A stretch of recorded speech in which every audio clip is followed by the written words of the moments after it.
Fake news, device addiction, information overload, all with limited or non-existent automation. This is a quandary of the information age. We spend our days so bogged down with time-consuming day-to-day tasks that we cannot see the forest for the trees.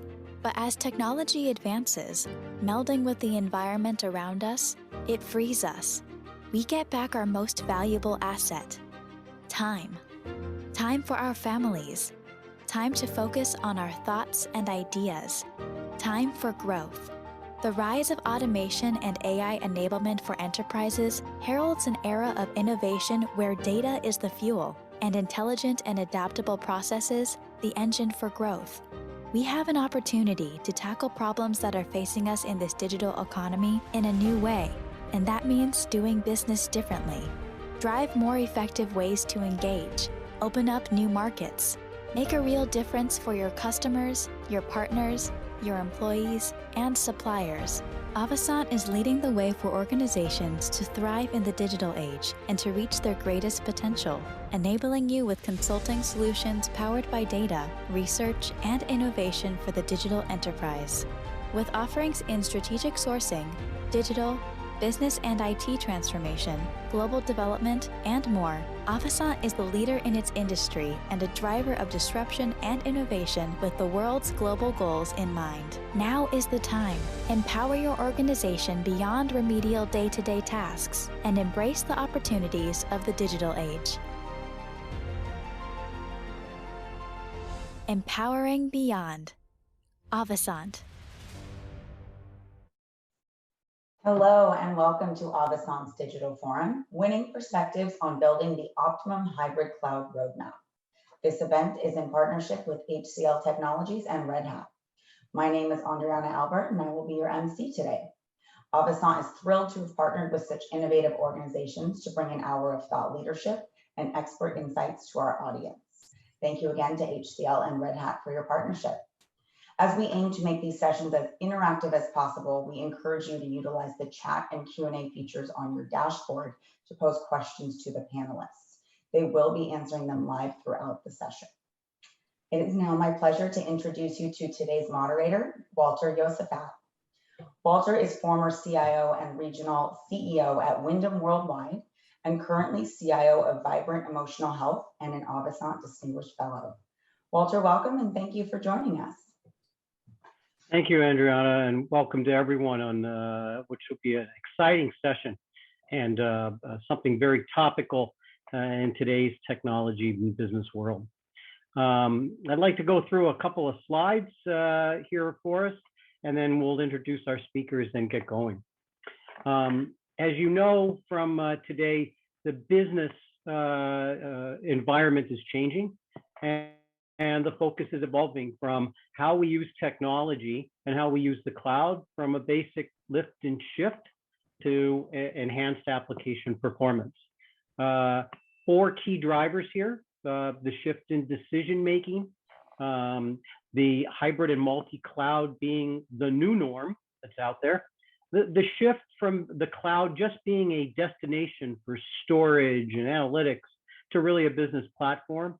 And unfortunately, as we've seen the last couple of years, COVID acting as a catalyst, an impact on the world, but changing what we do.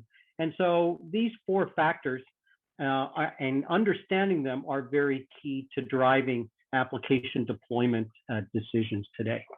Next slide, please. There are pain points and risks that hinder cloud implementation, some of which are long-standing and will never go away, and some of which are new and emerging. Obviously, security and compliance, always a key concern and factor, and it changes every day. It's evolving, and new technologies, the move to hybrid pose new challenges. Learning to govern in this new environment and governing the data, governing the applications, governing the rule sets globally, very key. Multi-cloud integration and management. Anytime that you're introducing multiple factors, integrating them, managing them poses key risks and challenges.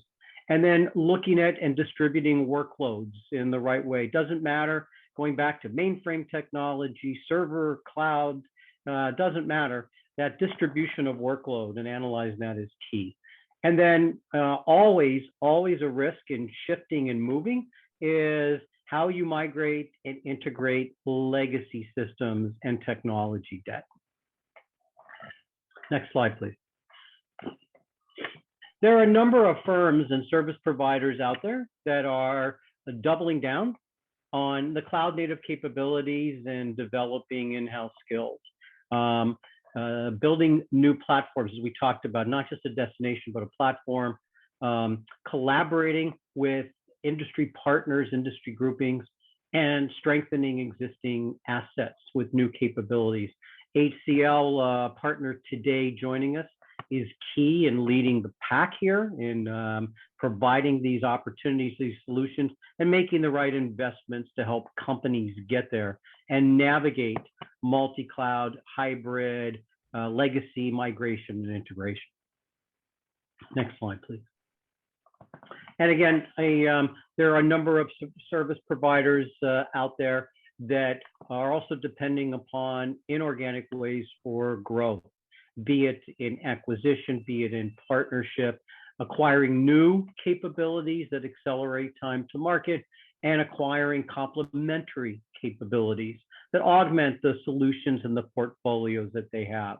And again, a number of different solutions and things out there, and Avasant is well on top of this and understanding these firms, the capabilities, and able to advise you and our customers on how to navigate this world. Next slide. So the other thing Avasant very key to and looking at is the cloud native use cases are increasing as the maturation of the hybrid IT approach continues to evolve. The focus, of course, being, as we always wanted from an IT perspective, technology perspective, on business outcomes. A number of in the banking world, a number in the financial management world, lots of different examples, lots of different cases. And again, Avasant is there, understands, able to help and able to partner with great firms like we are today with hearing from HCL, from Red Hat, and from our own partners. So with that, I want to briefly introduce our speakers, let them briefly say a couple words about themselves, and we'll take it in order here that we talked about. Again, I'm Walter Josephat. I'm actually now the former CIO of Vibrant Emotional Health and a distinguished fellow. And let me turn it to Henry, then Piyush, then Joe. Henry? Hey there, and welcome everyone to the session today. My name is Henry Guapo, and I'm a managing partner with Avasant. I lead our public sector and nonprofit practice, and I also co-lead our resources and utilities practice. And if I had to describe what I do on a daily basis and what Avasant does in our consulting firm, really what we do is we help our clients define and formalize their technology-driven transformation initiatives. And I like to simply describe it as, we really help them define the what, the why, the how, with who, and when. And of course, the all-important factor of what's it going to cost us and what are the business benefits of these transformation type initiatives. And over the past many years, this topic on cloud, hybrid cloud, has been a big part of the organizations we work with and their transformation and digital initiatives. And over the past 2 years, obviously, as was mentioned, COVID kind of accelerated that move into the cloud. And we watched our clients do that. We helped them do that. But now I think what we're seeing is those clients are now stepping back and taking a lot of those lessons learned over the last couple of years that happened because of the event, but are now really applying those lessons learned strategically. And we're being involved in that in many ways. So again, thanks for having me here today, and I look forward to the session. Thanks, Henry. Piyush, and then Joe, you want to briefly introduce yourselves and where you're from and what you do? Thanks, Walter. Welcome, everyone. So glad to be part of this briefing. My name is Piyush Saxena, and I run cloud business and offering management for HCL Technologies globally. I have the privilege of working with a number of our customers globally in defining their cloud journey, and excited to be sharing some of my experiences today. Thank you. Yeah, Thanks, hi. Piyush. Joe? Yeah, thanks, Walter. Hi, my name is Joe Fernandez, and I'm the Vice President and General Manager of Hybrid Cloud Platforms here at Red Hat, now part of IBM, and happy to join everybody today and cover this topic. Thank you, Joe. Wonderful to have you all with us, and thank you for taking and making the time to talk about this exciting subject and to talk about the trends and your experiences. And we have a few questions, and I'm going to take us through. And I want to start with, if you could, and Piyush will turn to you first, and then Joe and Henry. Help define for us, if you can, from your perspective, what hybrid cloud simplicity versus complexity looks like. We hear that term, those terms often, and for our audience, give us from your perspective what those mean. Piyush? Sure, Walter. I will take a cue from one of the data points that you shared, and therefore why this question becomes really important. Is that customers are today looking at accelerating the business outcomes, right? And that's the key ask every customer today has. And if you drill down further, how do you accelerate the business outcomes? The first key question that we go back and check with our customers is the technology adoption, right? How simplified technology adoption has been in any of the customer engagements also defines how quickly they will be able to accelerate the business outcomes, right? You really don't want to create a reference, or technology reference architecture every time for the customers. And therefore, when we talk about simplicity, it becomes very important that there is a very streamlined, standardized, validated reference architecture that can be deployed over and over again across any of our customers.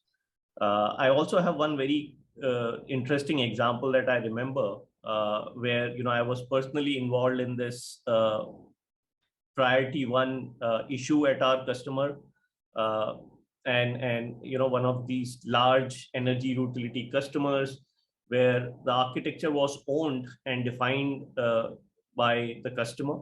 And we had a combination of multiple partner technology solutions where it became practically impossible for us to troubleshoot the issue without actually recreating the scenario in our labs. And that is when we realized that how critical it is to have a standardized, validated reference architecture across our partner ecosystems, and ensure that this is something we take back to our customers. So I think that is how I define simplicity, a very standardized approach towards technology deployment. Wonderful. Thank you, Piyush, and a great example for our audience to be able to grasp a hold of. Joe, your thoughts on simplicity versus complexity? Yeah, thanks.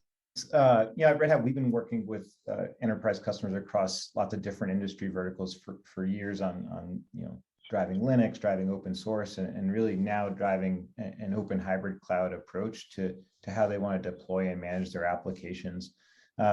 What we've seen is, again, the infrastructure is evolving, the applications that are running across that are evolving. But what's driving complexity is, I'd say, a lack of planning, a lack of standards, as Piyush said, and then ultimately automation around the platform, right? So that's what we've been focused on, right?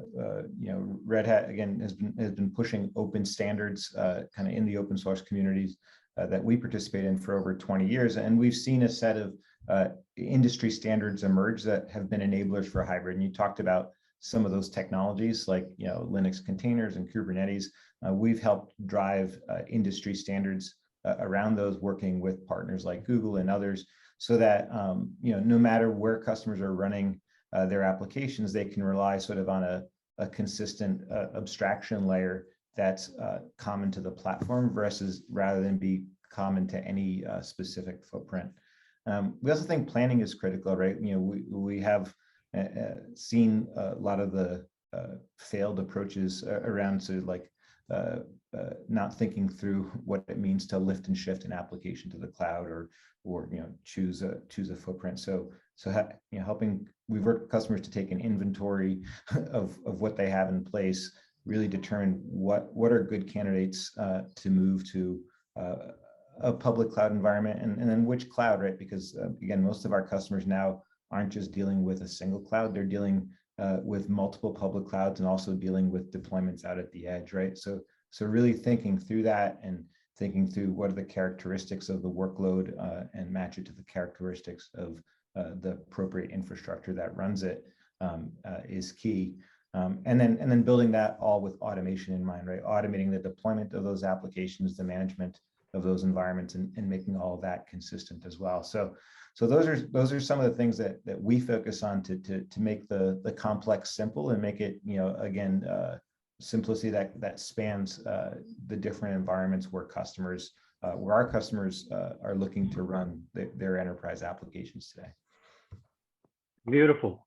Joe, thank you. Very, very helpful. Henry, thoughts on this? Yeah, I think the responses so far really resonate with me, and I agree with them 100%.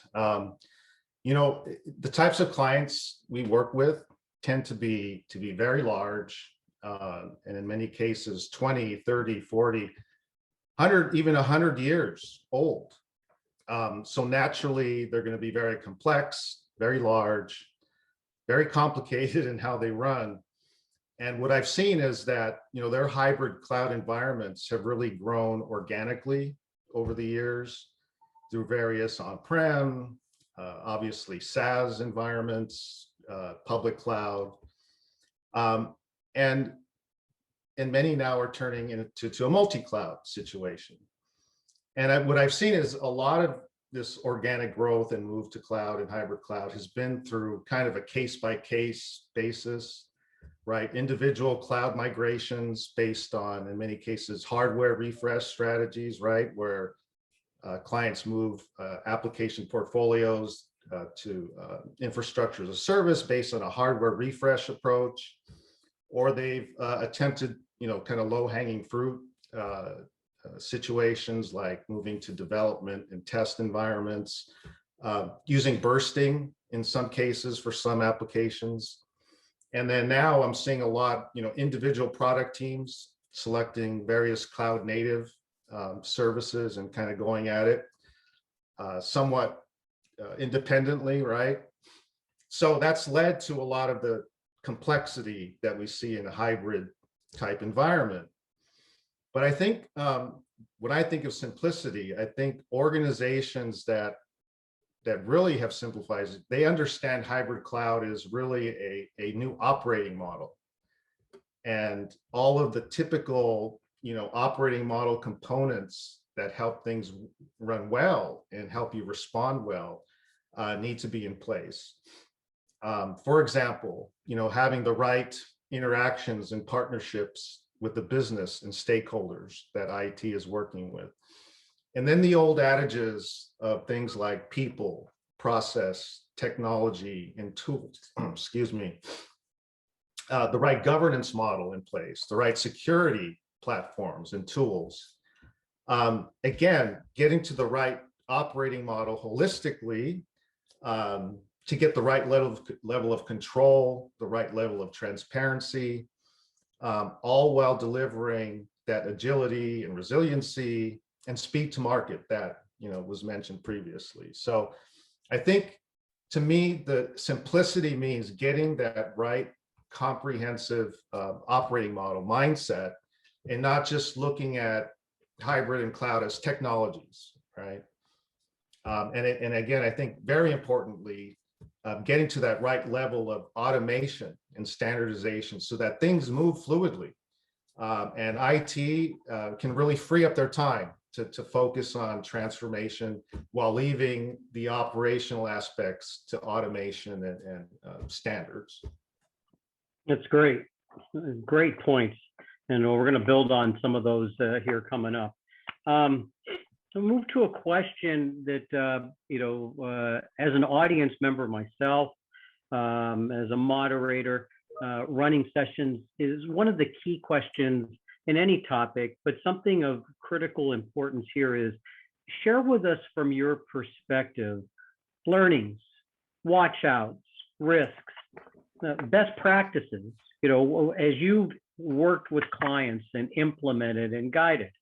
What are these things in an effective hybrid cloud environment that we can take away? Landmines we don't have to step into, or best practices we can reapply.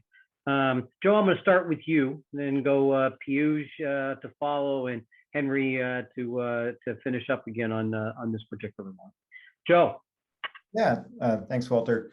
So I'll just make a couple of points, right? So obviously, I'm with Red Hat. I've been with Red Hat for more than a decade now. Red Hat's a platform company, so we tend to advise taking a platform-centric approach, right? Think about sort of a common platform versus building to specific infrastructures, right? We did that with Linux in the early days, right? Built that as an enterprise open platform alternative to proprietary Unix mainframe-based systems for mission-critical applications.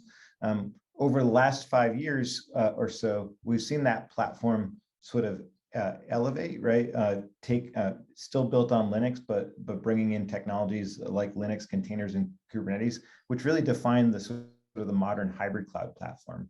So we were involved in that from the beginning, and really, I think the reason that's dominated is because what you used to see is, again, as applications were moving to the cloud, they were being built to specific cloud infrastructure topologies, right? So if you're running an application on Amazon, you're packaging it as AWS, as AWS images, AMIs, and sort of building to that specific infrastructure. Shift to Azure, now you're stuck, right? So and these things were just kind of taking off from what was being done in the data center on platforms like vSphere or OpenStack or bare metal and so forth. So by building to sort of this hybrid cloud platform, this hybrid cloud abstraction layer, and taking a container first approach versus a cloud first approach, companies were able to then manage some of those differences and really even start early, right? Before moving an application to the public cloud, they could containerize it, they could build a common platform that would then be portable, something that could exist with a lot of the same constructs in whatever footprint the application ended up in. So we're talking about common way to package the application, common way to orchestrate and manage the application, and to ultimately manage the build and deployment processes around the application. So that's first is define what that platform is going to be for you, and then really seek to make that a consistent platform across providers.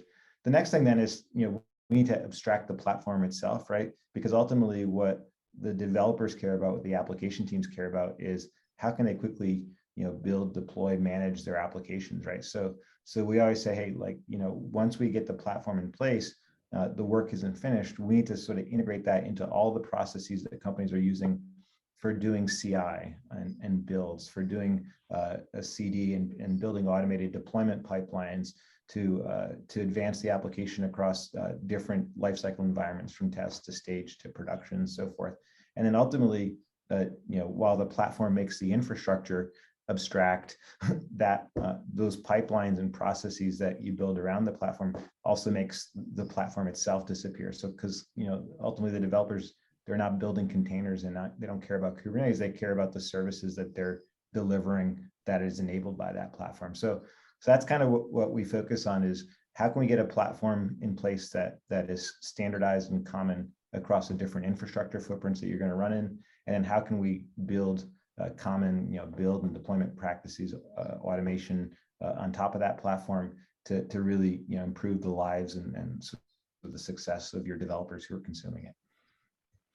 Excellent, Joe. Thank you. Platform centric. That's what's stuck in my head, and you reinforced that very well. Piyush. Yeah, sure. So, we heard a partner view in terms of how this is evolving. I would like to give a service provider view in terms of how, we are working with our customers.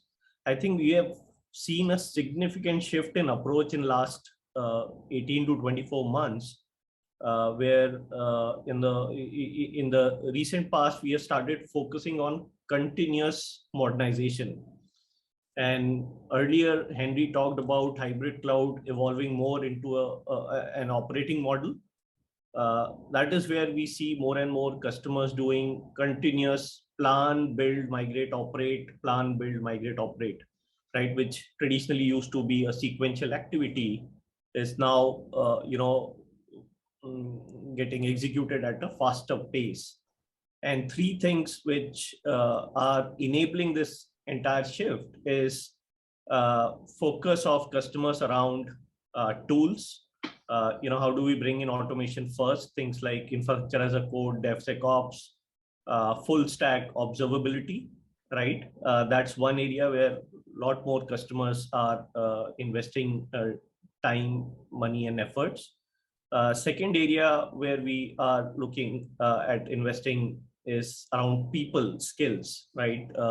Things like SRE-based models, cross-skilling of resources, and training these resources to get to more product aligned than technology aligned model. The third one is, of course, processes. How do we get to agile ways of working to deliver faster outcomes? But I think while these three are extremely critical and everybody talks about it, one of the key learnings that we have had by working with our customers across the globe is that these three things, tool, people, and processes, have to be looked at in conjunction and not in isolation. Many times we have seen customers focusing only on people reskilling or only on agile processes or investing in tools. But unless and until you have a very clear strategy about the three things working together, you will not be able to get the desired outcomes. And that's one key takeaway that I have taken from my engagements in the last 18 months. That's tremendous, Piyush, and it builds off of something that I think Henry talked about before. We'll let Henry comment again here around no matter what technology environment, people, process, tools, data. These are core elements that you got to focus on. There's no shortcuts to taking all these things right in consideration. So Henry, before I speak more and maybe steal any other great points in thunder, let me let you comment here on, from your experience and perspectives, watch outs, risks, learnings, best practices, etc. Yeah, I think I'll just take that operating model concept a little further. And, again, as I mentioned in the opening, how the clients I'm working with are really taking those lessons learned that they've experienced over the last couple of years, stepping back and now actually applying an operating model. And, I'll also turn back to the what, why, how concept that I started with. And when really looking at the what and being more strategic about where workloads are being applied today, clients really needing to understand the underlying business goals and objectives for those application portfolios, right? Coming up with a decision model as to what workloads should go where, why, what are those underlying factors that help guide, so that, again, this becomes a more standardized, process-driven decision-making approach, and doing it in a strategic way, right? What goes to the public cloud, what stays in private cloud, When do we turn to multi-cloud situations? So again, really formalizing that what, and then the why. What's the rationale for different models and approaches? In some cases, it's a portfolio might need really high agility, speed to market. In other cases, there could be regulatory or compliance reasons as to why something might stay in the private cloud. Financial reasons like wanting to shift to more of an operating budget versus capital budget. So again, it's that framework for the why that helps support the what. And then the how. We've talked a lot already about the tools and platforms. So how do we deliver that, the model to our stakeholders so that it gets done efficiently, effectively, and those business outcomes are actually obtained. Another key thing is in the how is our skills, right? We're seeing a dramatic shortage in the skill sets out there today. So coming up with the right HR practices, the right continual skilling of our associates, I think is a big, huge factor in the how we deliver on hybrid cloud. Keeping up with the constant evolution of the different opportunities with public cloud providers and understanding their different models is a continual evolution process. And our teams really need to be up to date and trained and skilled in those areas in order for us to do an effective how approach. And then finally, I'll touch on with who. So who are the right technology partners? We have some great ones here today in terms of the platforms and in terms of the service providers. So when do we use the right service providers for the right reasons? What are the right platforms that help us execute our strategy? I think a key is, again, getting to that high level of consistency and automation, having really clear transparency across all of our environments. The platforms that can deliver that today are really here. That cloud management platform, so that everything is done in one pane of glass, as they say. So again, I think it's really focusing on the what, why, how, and with who to get to the promised land for hybrid cloud. Henry, it's a great lead in to a question that I'm going to ask, and I'm going to allow you to go first, right? We've had you finish up on the first two questions. Something I'm always interested in, I know our audiences are always interested in terms of different things happening out there on any technology, any process, any change or impact. Tell us, if you can, a customer success story, customer you've partnered with. You don't necessarily have to name them. It could be the industry, or it could be the kind of company that it is a success story, positive business outcomes that you've seen in the deployment and the simplicity of a hybrid cloud environment. We'll start with you, Henry, and we'll turn next to Piyush, and then Joe. And again, if you can share the company name, that's wonderful. If you can't share the customer name, but you can talk about the industry and what the company does, that would be great. Yeah.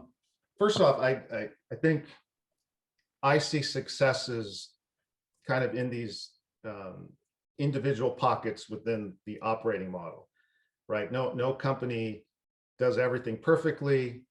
I think everyone is still evolving.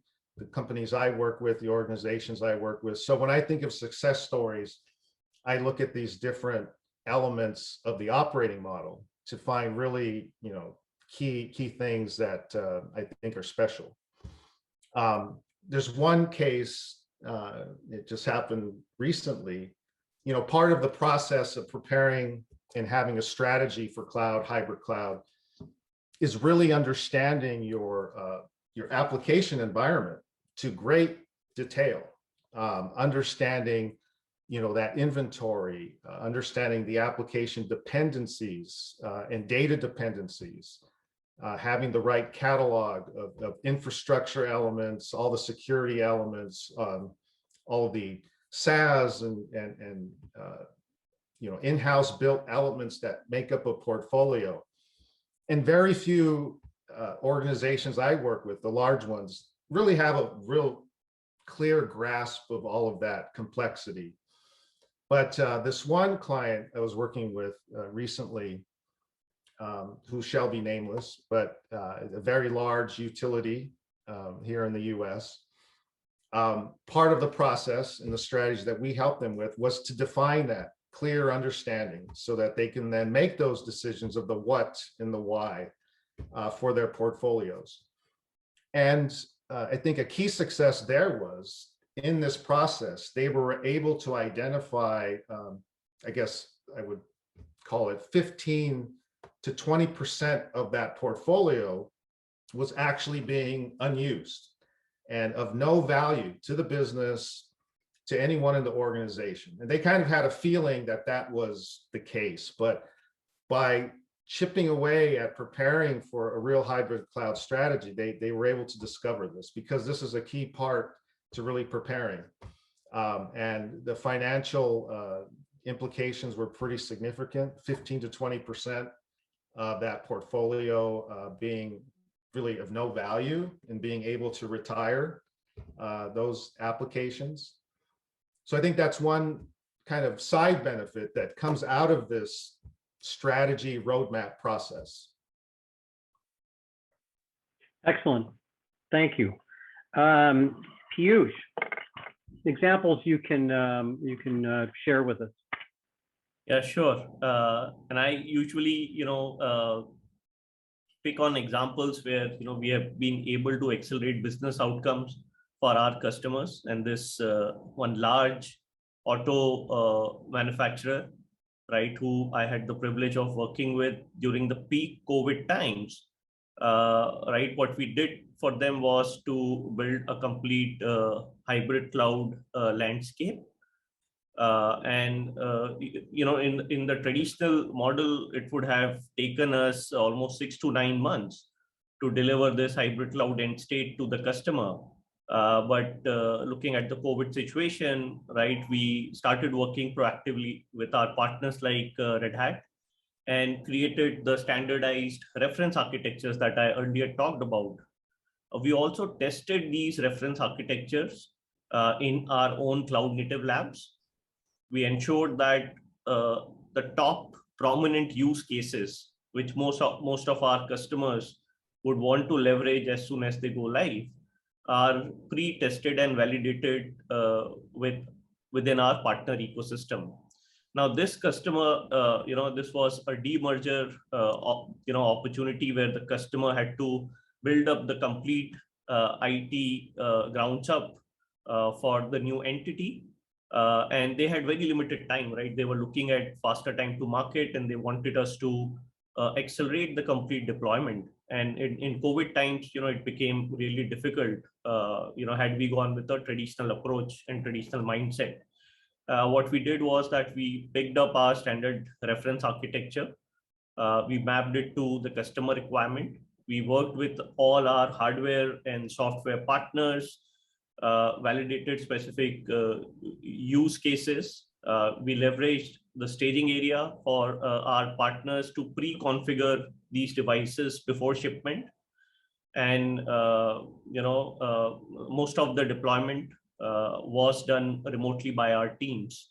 And specific use cases which were extremely critical, like multi-cloud orchestration, container deployment, infrastructure as code, things like full stack observability, were made available to this customer within a week of deploying the infrastructure. Overall, if I look at the traditional approach, we were almost able to shave off the deployment timelines by 75%. Cost of build and migration reduced by 50%. And we gained a lot of efficiencies and were able to deploy and give a faster time to market to our customer through this process. Excellent, Piyush. Thank you. Joe. Yeah, thanks, Walter. As I mentioned, we've been lucky to be able to work with a large number of customers who are implementing our OpenShift enterprise Kubernetes platform, and to support their hybrid cloud deployments. I'll give a couple of examples. One of the first, which one of our very first Kubernetes customers was Amadeus in the airline industry. We helped them build a platform called Amadeus Cloud Services. It's a branded platform, but the infrastructure varies depending on the customer they're serving. And so their customers are airline reservation systems, hotel reservation systems, or general travel reservation systems. Depending on the customer, they may choose a different deployment infrastructure, whether it's their private cloud running on premise on OpenStack, or whether it's they have relationships with all three major cloud providers. And so the key there was, again, driving that consistency, that automation, that ultimately allowed this to become a business decision, not a technology decision, right? We want to make it a business decision on where the best place is to run for a specific customer versus something that's limited by the technology choices they made. And again, consistency is the key, right? And today, like I said, all of our customers are already in the public cloud, and most are again in multiple public clouds as well. So they all have similar challenges. Most recently, we've been talking a lot about 5G and edge, and really edge as the new footprint in the hybrid cloud. It's yet another infrastructure where critical application workloads need to run, but it's just adds to sort of the challenges customers already had with now applications that were in their data center across multiple public clouds, also some needing to move out to the edge. So we've worked with a number of the largest telecommunication companies in the world, and they've come and spoke at Summit, companies like Verizon, a number of Turk Telecom, Saudi Telecom. We had a number of these just recently. We did press with a number of them around Mobile World Congress. But again, the key is like how can you sort of enable these 5G deployments and which span from the web core, right, from the core data centers all the way out to the edge locations, which is for the vRAN deployments, the locations of all these thousands of cell towers and so forth. And so you need to be able to not only have consistency, but also have automation and manage at scale. And so it became not just about the platform, but how can you deploy that platform and manage it across all these different locations at very large scale to enable that ultimately hybrid approach. A lot more verticals, obviously are in the same boat, and we actually have in about 3 or 4 weeks' time a Red Hat Summit coming up again, where we'll have a number of additional customers coming and talking about what they're doing with us, with OpenShift, with Red Hat in general, to enable sort of their hybrid cloud strategies to come to life. So, great, Joe. Thank you for those. Wonderful. I have another question, but before I do that, Adriana, any questions from the audience that we can pose to our esteemed panelists here? We do have some good questions, so let me go ahead and pull those up. Okay. When it comes to people and culture, which we've talked about, are you seeing impacts from the Great Resignation on how IT leaders are approaching their cloud initiatives? Considering this resignation is indicated to grow wider this year, including at leadership and management levels. We'll leave it open in terms of who'd like to take that one first. Yeah, I can go first. Look, this is an industry-wide challenge, right? And we all have been seeing this last 2 years. There has been a big mismatch in terms of demand and supply, and especially for new technologies, right? Where more and more customers want to invest in. Right, at HCL, for example, one way we have looked at addressing this challenge is to bring in more standardized factory-based approach, where you start bringing in more automation to eliminate dependency on people doing mundane tasks, right? This releases a lot of manpower and efforts for higher skilled functions. and also for people who can then further automate tasks, right? Second, we are also looking at moving towards a factory-based shared approach, right? Shared SRE factory model, shared modernization factory, shared migration factory. And a lot of customers have extensively supported us in these initiatives. So those are few examples where we have worked with our customers and our own teams to address some of these challenges. Yeah, I think, Fuse, you hit the nail on the head, and which you said just really resonates. I think a lot of the leadership I'm working with now has a bit of a business case to take to the executive board and their stakeholders, and to make these investments in the automation, in the standardization, in the platforms, because that does alleviate a lot of the more mundane or process-based activities and the need for a very broad skill set and resources, and really being able to focus on those higher value activities and skill sets. Again, not easy to fulfill, in which case we're seeing our clients move more to how their relationships with external suppliers, third parties, service providers like HCL and Red Hat, and utilizing their knowledge and consulting and capabilities. So I think it's definitely helped with business cases for investment, looking at alternative sourcing models to get those skill sets to address this problem we're going to have, I think, for many years now.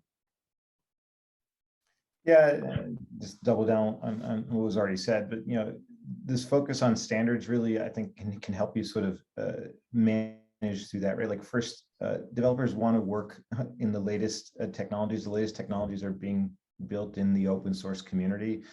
Open innovation is really driving the bus, and open standards again, they travel well, right? They're consistent. Like it's easier to find folks and also to retain folks if they're working on things that they feel are both exciting, but also building on their career. Also, there historically been a tendency working in open source to favor a do-it-yourself approach, right? Like it's all open source. I can just build my own bespoke platform. I don't need to invest in sort of commercial solutions. Obviously, there's risk in that, right? Because those are sort of, you're trying to replicate what a platform provider like Red Hat employs, hundreds or thousands of engineers to do, right? And I think as companies face sort of challenges of attrition, they realize that what they really need to focus on is their business, and the business isn't the platform; it's the services that they're building for their customers that run on top of that platform. And so we're seeing that drive both our software business, but even more so our cloud services business, right? Customers realize that they maybe they just want to actually consume this platform as a managed cloud service and really elevate where they focus their time and their resources. So yeah, I do think it's had an impact and I think been reinforcing to a lot of the things we've been discussing here today. I think it's a great question from the audience, and like in other situations, the pressure seems to fall to IT and technology, because as business process loses people to the Great Resignation, their way of being able to one of the ways of being able to make up for that is, well, just automate more. All right. So it goes to IT, it says, okay, automate more. And you all made the point of people, process, data. There's no shortcut to it. So as IT is looked to automate, IT needs the skill base, right? And it's getting harder and harder to hire, develop, do. So then it turns to the third-party relationships to also have to staff and hire and do, et cetera. So it's almost like it gets pushed. The Great Resignation causes us to push the problem, the issue, to outsource the problem, or to outsource it from your function or from your company. And I think that's just going to continue as these new trends, these new skills, companies to be able to hire that it's just going to continue to be a challenge. So excellent question and excellent responses from all of you. I want to pose one last question to you, and then we can begin to wrap up with some final thoughts.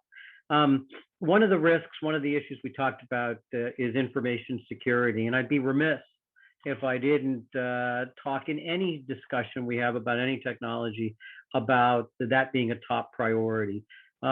Would love to, from your perspectives, comment on that. And Piyush and Henry in particular, looking for your thoughts here on information security issues, risks, technology concerns, data, anything in that movement to hybrid cloud.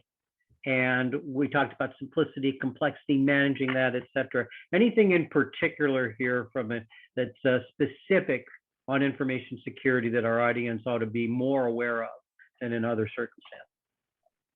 Piyush, turn to you first. Sure, Walter. Look, I'm not a security expert here, but one thing that I have learned, and probably learned the hard way, is to make sure you onboard the security team right at the initiation stage of any project, offering creation, or a customer engagement. You know, in real life, I have seen that security is almost always an afterthought. If you go and talk to a lot of teams, they would look at security delaying the complete project timelines, and trying to bypass a lot of those discussions. Right? I remember in one of our accounts, we ended up going through a second set of testing and validation because security team and security solutions were not onboarded at the right time. And it took us almost twice the time in terms of onboarding our customer, since we had to repeat the entire process. So early onboarding of security team might look like delaying the entire process to a lot of people. And this is a very practical challenge that I have seen within internal IT teams or in a service provider environment. But getting the right security postures approved and executed, tested, validated at the start of the project really helps in the long run. So that's one area, where I would recommend most of the people to have special focus and ensure, that step is not missed as part of the journey. Great. Thank you, Piyush. Henry, thoughts on this? Yeah, and likewise, I'll admit I am no security expert, but through our work with clients and helping them with these operating models, security folks who really know what they're talking about are deeply involved in the process. So I do hear things, I know what their concerns are, and I know the things that they're focused on. And I think one of the biggest ones that I hear is that this hybrid cloud environment is really means that there's fewer walls. Or in some cases, no walls, but fewer walls for sure. And that makes things obviously more risky, more vulnerabilities.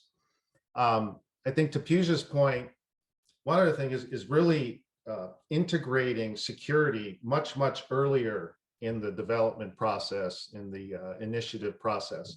Kind of a shift left of security process and involvement is really key today, and expanding awareness of security and the importance and what types of vulnerabilities we're trying to prevent across the ecosystem of our organizations, having that important understanding. And really what I'm hearing is, and again, being no expert here, is really moving to a zero trust kind of framework and posture, and having the right identity and access management tools and platforms that really cut across the entire ecosystem, right? That address access and identity at the SaaS level, at the public cloud level, at the private cloud, and so on, so that we get that one pane of glass, the transparency across the ecosystem, and really controlling that fine grain access, right, to the applications, to the data, versus trying to control the walls, which again are coming down and a lot more difficult to control. So it's really focusing on shifting security left, getting to that zero trust framework where you have the fine grain control, who's touching the data, why are they touching the data, and do I have a platform to see that, right?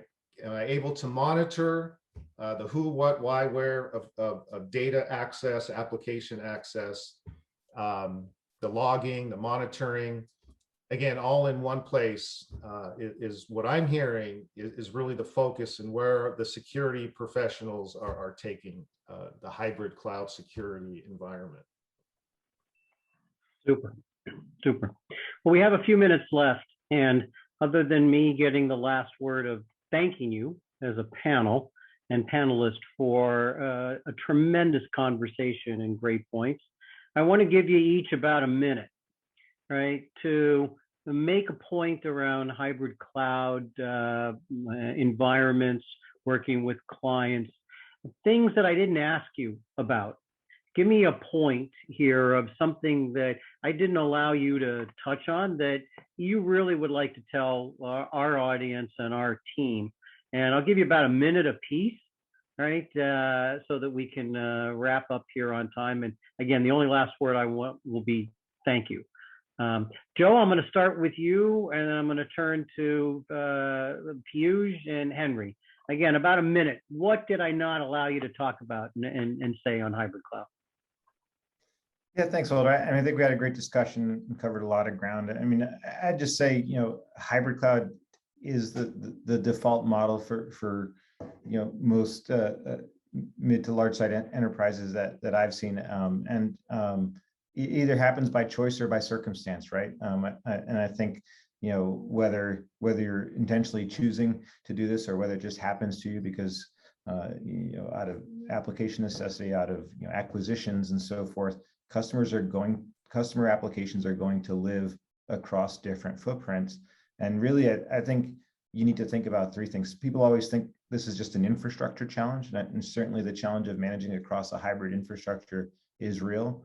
But the other two pillars are equally important, which is the nature of the applications that run across that infrastructure is also hybrid, right? They span from very traditional monolithic applications to distributed cloud native applications and services to AI and machine learning and analytics and data services, right? And so they need to think about how to manage a hybrid application portfolio across that hybrid infrastructure. And then lastly, evolve sort of the processes by which they do that, right? From in many cases, very traditional IT processes to really injecting more automation and more DevOps based approaches and so forth. So really, I think of that as the three pillars of hybrid cloud: infrastructure, application, and process and cultural change that's needed to really make a success of it. So I'll leave it at that. Joe, thank you so much. Piyush? Yeah, sure, Walter. I think we fairly well understand the complexity of hybrid cloud deployments. I think one of the things which I would have dwelled more upon is reliance of customers on their ecosystem of partners. I think more and more customers are today realizing that their problems or their requirements are not unique to them, and they are extending these requirements back to an ecosystem of partners who are then able to bring in standardized solutions across their customer base, extended to any of these customers across the globe. And that has really helped a lot of our customers reduce the cycle time in terms of deployment, help them faster the outcomes they were looking for. And I think that is one area where more and more customers would like to invest in having a very clear view of their ecosystem of partners for the next 3 to 5 years. Great point. Great point. Henry, the last 60 seconds before my wrap up is yours. So Yeah, and of what did course, I not Walter, ask about? you were a great moderator and let us really cover our topic. So I have just a few things, and to touch on what Piyush, that he's kind of stole my thunder. I think really getting the right sourcing model, I think is key to really help your organization accelerate to meet your new operating model objectives, your business objectives, so that the organization can really focus on the business outcomes, and having the right model to select the right partners, I think is crucial. One other point I think that adds to the complexity of the organizations we work with is how this integrates with their overall application modernization challenges, which is a never-ending challenge that I see. How to coordinate and make those decisions and mix those decision points on how we modernize our portfolios, when we modernize, how we make sure our portfolios are really truly integrated and linked, and those dependencies are known. So I think that's a whole other topic on how the moving to cloud and modernization should be done in one focused initiative. So again, the right sourcing model and application modernization, I think, are the two things I could talk for much more time on. Well, it sets up a future session, and the three of you coming together, right, from different perspectives, the diversity that you shared with us of your perspectives, but yet building on each other. And several times it was back to this point or that point that somebody made. You're a tremendous team of three people that bring such great expertise and experiences to this subject. And again, I want to thank you for taking the time with us today, HCL and Red Hat for sponsoring, and Henry for joining us as a fellow in the fraternity that we're in Avasant. And Adriana, I'll turn to you to close out. And thank you guys again for a wonderful session. Great. Thank you to all of today's speakers and participants. We hope you enjoyed the session as much as we did. A special thank you to HCL and Red Hat for partnering with us on this session. A replay of Avasant's digital forum and the slides shared during the session will be emailed to attendees shortly. Thank you again for joining us. We look forward to seeing you at another Avasant digital forum soon. Cheers, everyone.